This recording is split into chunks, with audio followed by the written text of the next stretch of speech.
Boa tarde, boa noite, bom dia para quem estiver nos acompanhando. O Fala Aí desse sábado é com a Joyce Aziza. Um prazer, Joyce. Muito obrigada por receber o nosso convite. Muito bom ter você aqui com a gente. A Joyce é historiadora, PLP, ativista negra independente, professora na Rede Estadual de São Paulo, voluntária do cursinho Uneafro Quilombac, MBA em Educação Antirracista, avaliadora de cadernos negros, fanzineira, cofundadora do coletivo de escritoras negras Flores de Baobá, tem participação em diversas coletâneas, louva-deusas, além dos quartos, erupções feministas negras e hashtag nenhuma a menos. Joyce, você tem muita história para contar. Então, agora eu vou deixar você falando aí um pouquinho disso tudo, desse teu trabalho fantástico.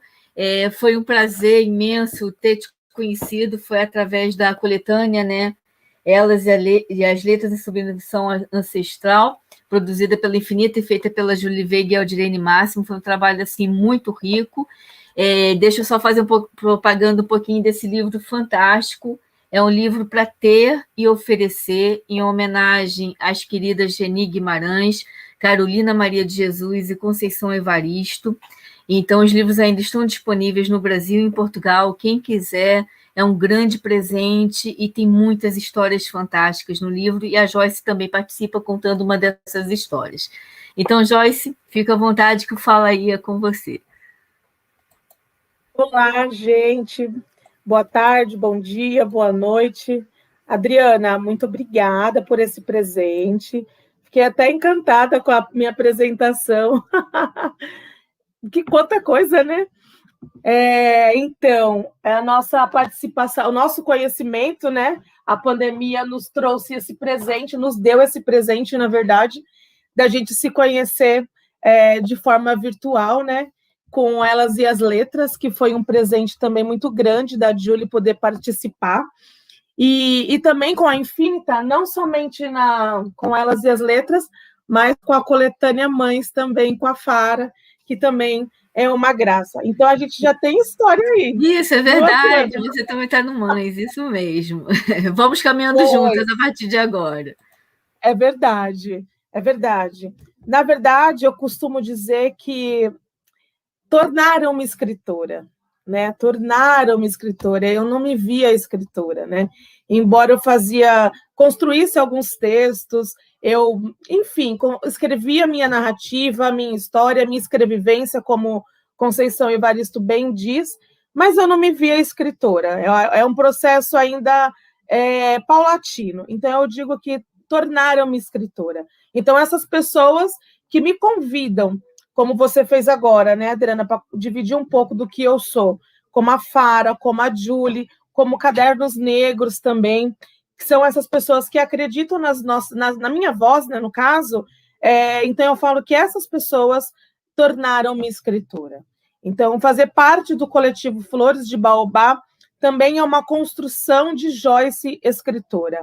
Como a Adriana bem colocou, eu sou professora de formação, sou historiadora, então a minha linha, ela segue numa linha antirracista, né? Antes de me descobrirem negra, né? Antes de me tornarem negra, antes de me tornarem escritora, eu me descobri uma mulher negra. Então, foi o descobrir-me mulher negra que me levou para o caminho da literatura, me levou para o caminho do antirracismo, me levou para vários caminhos dos quais hoje a Adriana acaba de apresentar. Então, tornar-me escritora é uma parte muito importante. Quando eu participei da coletânea Mães, né, que era para a gente relatar, né, o que é ser mãe, foi um presente para mim, porque eu nunca havia pensado em Joyce mãe. Eu engravidei aos 17, né? Hoje a minha filha tem 23 anos, e eu nunca havia pensado que tipo de mãe eu era, né? Então, foi um parto, foi um parto descobrir minha mãe, né? Então, eu descobri coisas sobre Joyce mãe que eu não tinha noção. Tanto é que o texto, aí eu vou deixar aqui um spoiler, se chama Puta Mãe da Luta. que é essa mãe que vai para a rua, essa mãe que vai gritar por direitos, que vai brigar pelas filhas de outras mães. Então, foi essa mãe que eu me descobri. E acabei falando aqui um pouco de parto normal. Agora, em maio, nós estamos no processo de editorial. Nós abrimos um regulamento, né, um edital, chamado Parto Normal. Parto Normal, ele é uma conexão de Rio-São Paulo, né, em oficinas de escritas criativas. Eu conheci Marcelina, Elaine Marcelina, que mora no Rio, e eu fui fazer essa oficina dela. Nessas oficinas, nós acabamos nos tornando amigas, né? E nessa questão dessa amizade, a gente começou a falar: olha, estou parindo texto, estou parindo um poema, e foi aí que nasceu a necessidade de uma construção coletiva chamada Parto Normal. Então, esse parto normal é a questão de parir textos, né? Então, essa coletânea passou por um processo de inscrição, que foram 30 dias. Nós passamos por um processo de avaliação também, que nós tivemos mais de 50 inscrições. Foi um processo bem bonito, nós tivemos vários textos riquíssimos, e nós começamos o processo de divulgação das selecionadas. Das selecionadas, nós tivemos 47 selecionadas. Então, é um número bem relevante, porque foi a nossa primeira gestação, né, nosso primeiro parto, né, que agora a gente está no 9º mês, logo mais em julho, nós temos nosso lançamento de parto normal. Adriana, estou perdida.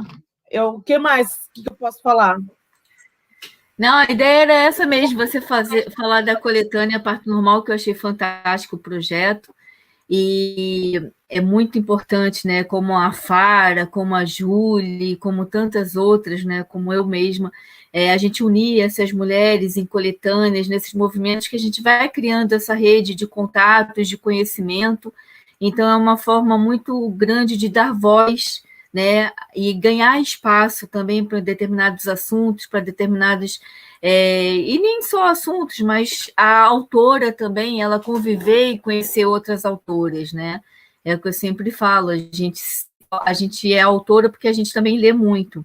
Então, é muito importante, eu fiquei na época, quando você mostrou o projeto, eu achei fantástico, pena que não deu para a gente caminhar juntos por outros motivos, mas as portas estão abertas, quem sabe a gente, em algum momento, a gente vai estar junto novamente.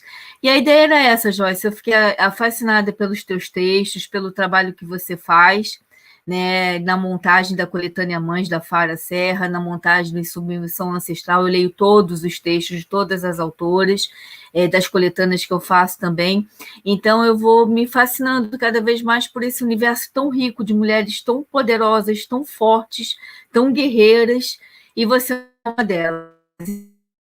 Fazer a Joyce para o Flair, para ela contar um pouquinho da história, que é uma luta. Como eu não estou no papel visual, né, de negra, eu tenho as minhas ancestralidades, claro que eu tenho negra, no meu sangue de antepassados, e os mamelucos, e os caboclos, enfim, eu sou uma mistura de tudo isso. Nesse momento, a minha pele ela não se transporta negra, mas no fundo eu também sou, como todos nós. Então, eu não consigo perceber muito essas separações que vocês, né, sofrem mais. Então, eu acho muito importante esses movimentos de dar voz à mulher, embora eu acho que tem que ser todas iguais, né? A gente não poderia separar por gêneros nem por cor, em hipótese nenhuma. Todos somos seres humanos e é assim que eu vejo, é assim que eu acredito. Mas acho fundamental dar voz e espaço, porque eu sei que vocês sofrem.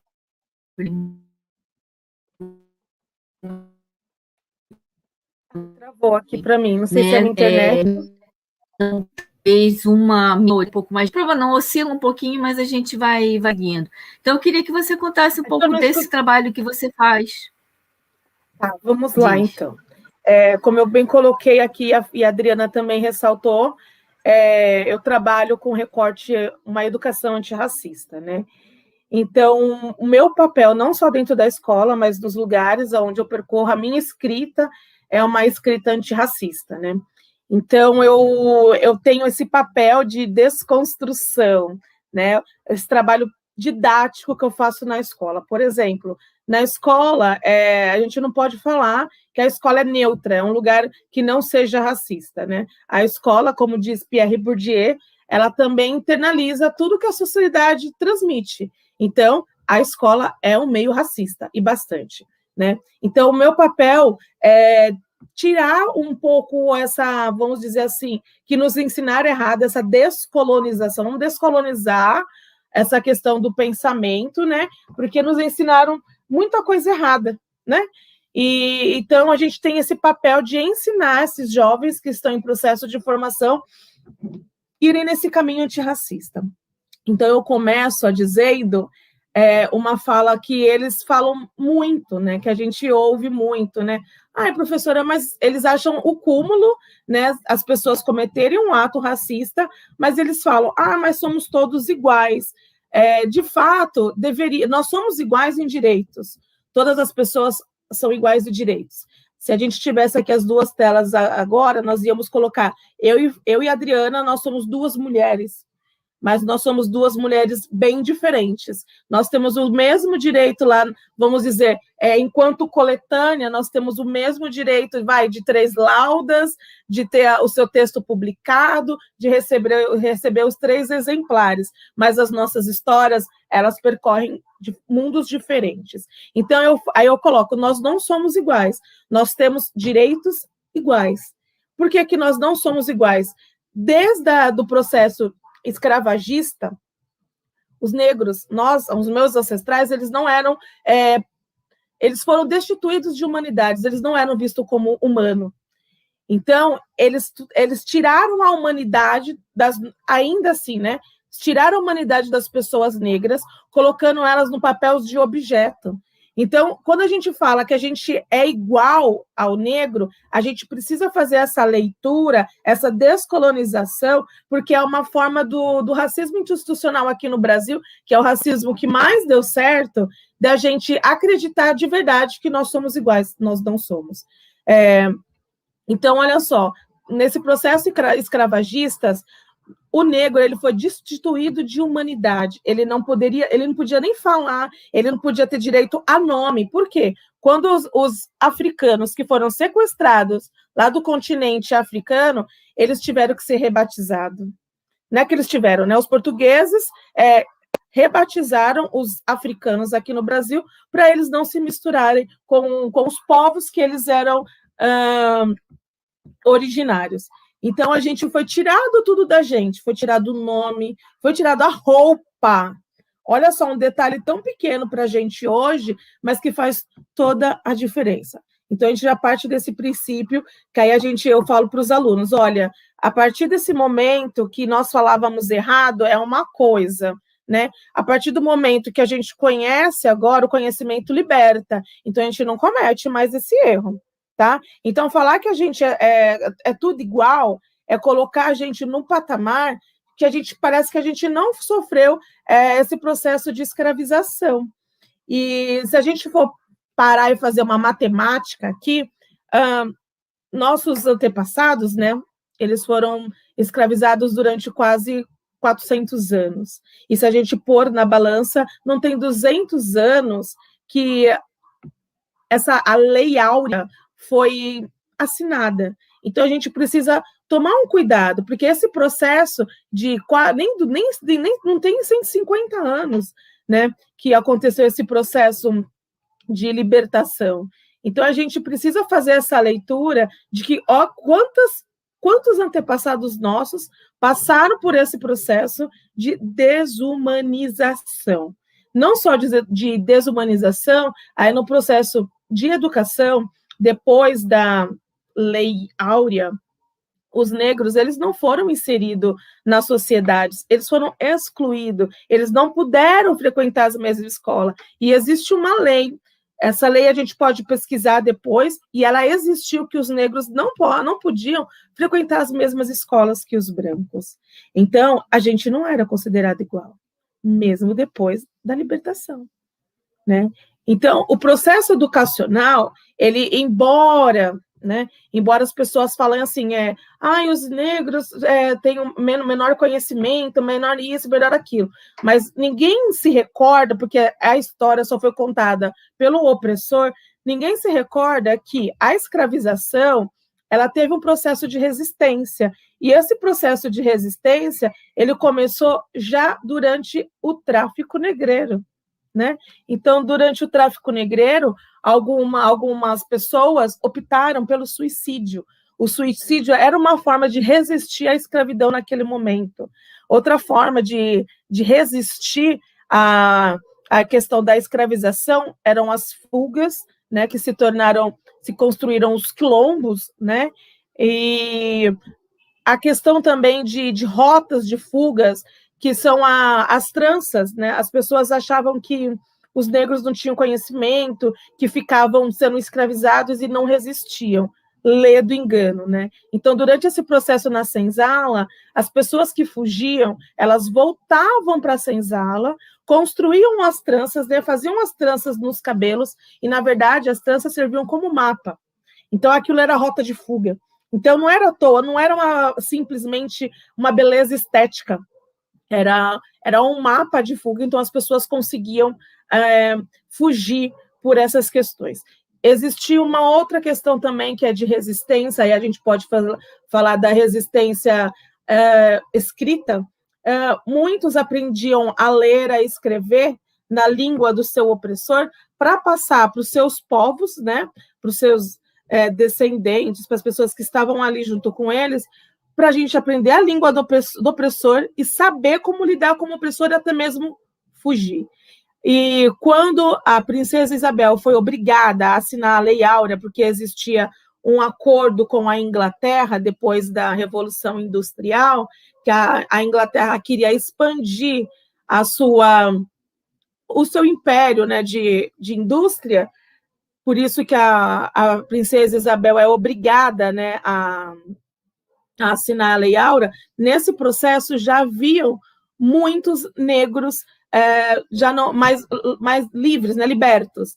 Então, nesse processo, nós já tínhamos, claro que são ilusões, né, a lei do ventre livre, né, que eram as crianças que nasciam a partir de um determinado tempo, elas eram livres, mas era outra lei do engano, né, é igual a nossa lei aqui da aposentadoria, aqui no Brasil.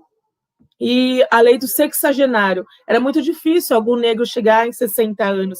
Então, a gente coloca aqui essas leis, eram leis para inglês ver também.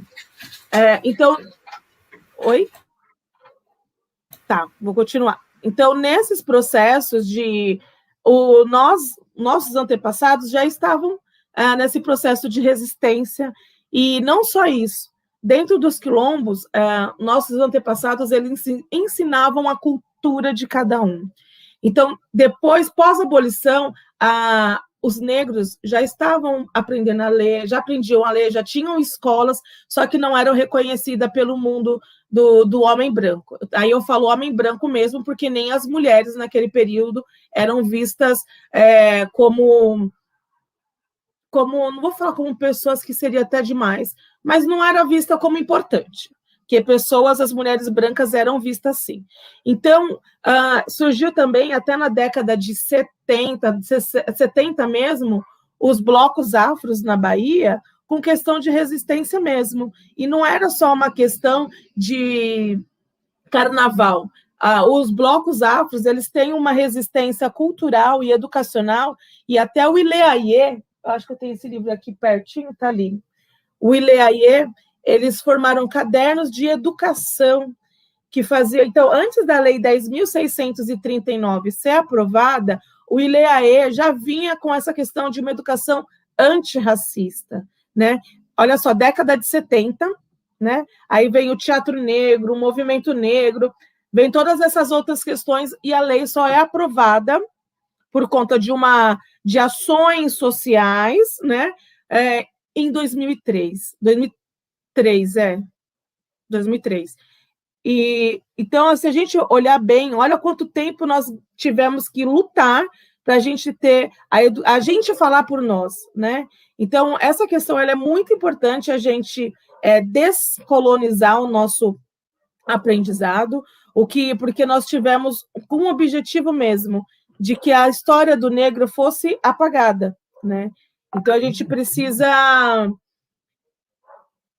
descolonizar, a gente precisa reaprender todas essas questões e ouvir a voz de quem foi colonizado, porque se a gente ouvir só a voz do opressor, a gente vai acreditar só numa história. E aí eu falo também de uma questão muito importante, que é sair da história única, né?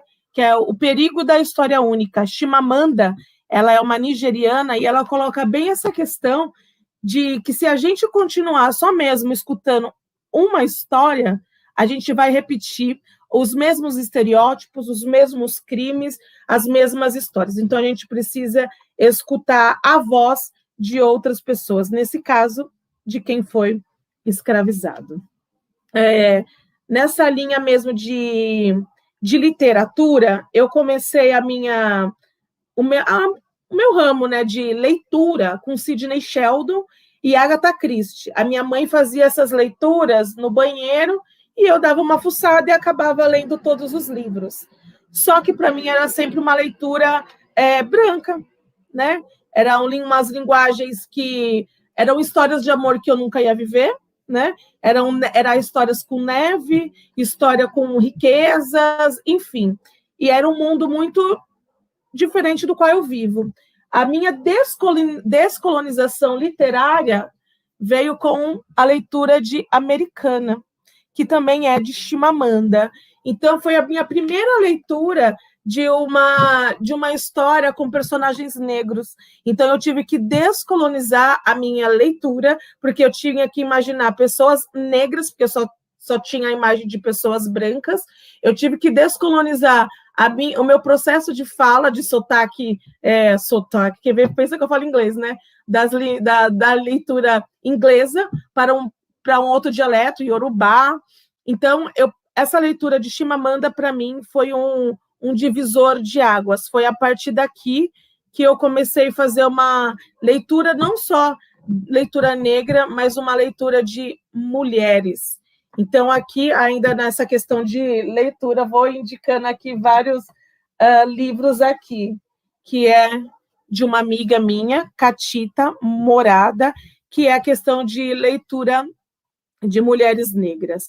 Então, eu indico também para vocês aqui, num rumo antirracista, não estou fugindo ainda dessa linha antirracista, que a gente possa ler mais mulheres negras, porque esse lugar também, porque assim, eu vou fazer uma didática aqui. Se a gente colocar numa pirâmide, né, a professora de história, né? Se a gente colocar numa pirâmide social o grupo da população, nós vamos ter no topo os homens brancos, abaixo dos homens brancos as mulheres brancas, abaixo das mulheres brancas os homens negros e a base as mulheres negras. Então, se a gente mexe com essa estrutura da mulher negra, a gente consegue mexer com toda a estrutura. Então, ler mulheres negras, ela é muito importante, porque faz a gente acreditar que as mulheres têm voz, e as mulheres negras têm voz. E não só mulheres, mas mulheres da periferia. Então, essa leitura que por muito tempo foi chamada de literatura marginal. Então, a gente precisa descolonizar o nosso conhecimento, o nosso aprendizado, a nossa forma de falar, a nossa forma de, enfim, a nossa forma de se colocar no mundo, né? E uma outra coisa também que eu costumo falar, não só em sala de aula, mas em outros lugares, a África é o berço da humanidade. Então, a gente pode se considerar afrodescendente, mas a gente tem que entender que nem todo afrodescendente é negro, né? E aí a gente precisa colocar nesse meio que nem todo afrodescendente é negro, saber que a gente não vai passar as dores de uma pessoa negra, né? Então, ser antirracista é tomar postura que talvez possa te custar muito caro, né? Eu tenho um poema que ele tem o título tornar-se negra, né? Então, tornar-se negra é muito duro, é muito difícil, porque a gente começa a conhecer várias coisas e a gente não ri de tudo, a gente não fica com qualquer pessoa, né? Então, é tornar dura algumas expressões. Eu não tolero mais ser chamada de beisola, eu não tolero mais, ou então de cabelo bombril. Até mesmo enquanto professora, já me chamavam de cabelo bombril. Então, piadinhas de, nossa, você é exótica, nossa, você é da cor do pecado. Então, essas brincadeirinhas, você é morena. Então, essas nomenclaturas que as pessoas falam, é uma brincadeira, a gente já não tolera mais. Então, a gente começa a ser a chata do rolê, porque a gente já consegue dizer não. Porque nós, enquanto mulher ainda, a gente foi ensinada a sempre dizer sim. Dizer não quer dizer que a gente não é legal. Falar que a gente não gosta de determinadas coisas quer dizer que a gente é chata, né? Então, a gente precisa aprender que mulher, ela pode estar onde ela quiser, ela pode escrever o que ela quiser. Então, a minha linha, ela não só é antirracista, mas ela é questão de gênero também. Dri? Eu acho muito interessante isso que você está falando, porque como nós, né, temos uma certa distância, a gente estuda tudo isso, né, toda a nossa trajetória de vida, todo o processo de escravatura e tudo mais, mas a nossa realidade, quando eu digo assim, somos todos iguais, porque é um conceito que eu acredito, mas eu não estou na sua pele para sentir todo o processo de que vocês, desde pequenos, sofrem, né, e chegou um ponto que a gente está em 2021, chegou um ponto que essas questões não deveriam nem mais serem faladas ou combatidas, porque já ultrapassa, né, o entendimento, já que a evolução da humanidade já chegou num ponto que isso não deveria nem mais ser questão, nem problemas de femicídio, nem problemas de gênero, nem problemas de racismo, nada disso. Infelizmente, a gente está vendo que cada vez está mais acentuado, né? Então, se através da literatura as mulheres não conseguirem dar voz a outras mulheres e falarem sobre esses assuntos, a gente nunca vai ter espaço para, pelo menos, pode não acabar com isso, mas combater, mesmo que seja num universo pequeno, tudo isso. Então, as próximas gerações que crescem, né, as meninas negras, ouvindo gerações como você e outras gerações que combatem isso, é muito porque fortalece também nelas, em todas nós, claro, a força de que nós somos mulheres e que nós merecemos o nosso lugar e temos, sim, direito a dizer não e direitos a nos revoltar e direito a ter o nosso espaço, assim como todos os homens e como todos os outros seres humanos. Então, eu acho muito interessante essa fala, esses momentos em que a gente partilha, vocês participarem de tantos movimentos e tantas tertúlias e tantos saraus, falando sempre isso, em coletâneas, porque através da, através da literatura que a gente vai conseguir Travou.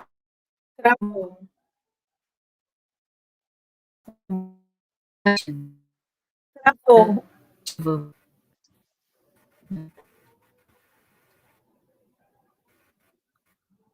Estou esperando você voltar. Não sei se você me ouve Joyce. ainda, eu não te ouço. Oi, estou ouvindo, mas está travado aqui para mim. Bom, eu acho que a Joyce deu uma congeladinha, ela volta. A gente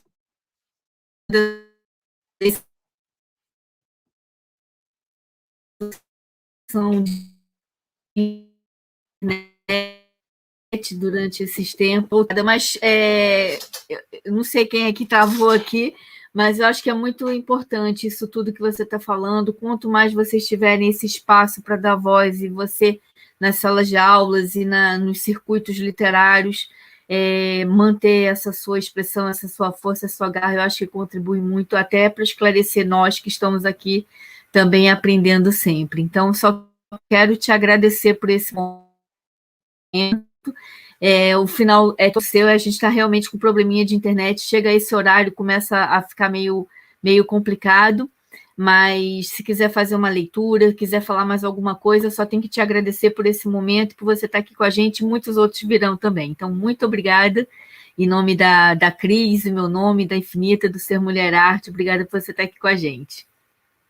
Imagina, imagina. Na verdade, eu só quero deixar mais uma indicação que eu não posso esquecer, que é cenas Aí eu da tenho que deixar um pandemia. beijo para a Catita, que é fantástico também, que um momento a gente vai chamá-la também para conversar aqui com a gente. É uma querida. Ó, eu deixo para você chamar também, ó, Samira Calais. Sim, Que escreveu Samira. Cenas Sim. da Pandemia. É um Sim. livro lindo, lindo, lindo, todo ilustrado, uma graça. Então, eu quero finalizar indicando minhas amigas negras. É isso. Adriana, muito obrigada. Eu acho que o universo uma hora vai fazer com que a gente trabalhe junto num projeto bem bonito. Também estou à disposição. E é isso. Muito obrigada e até mais.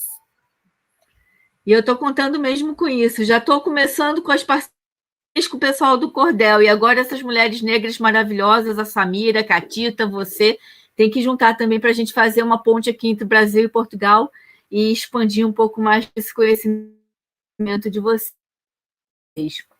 Gratidão, Obrigada, beijo, a gente viu? vai se falando. Muito obrigada. Vamos sim. Beijo.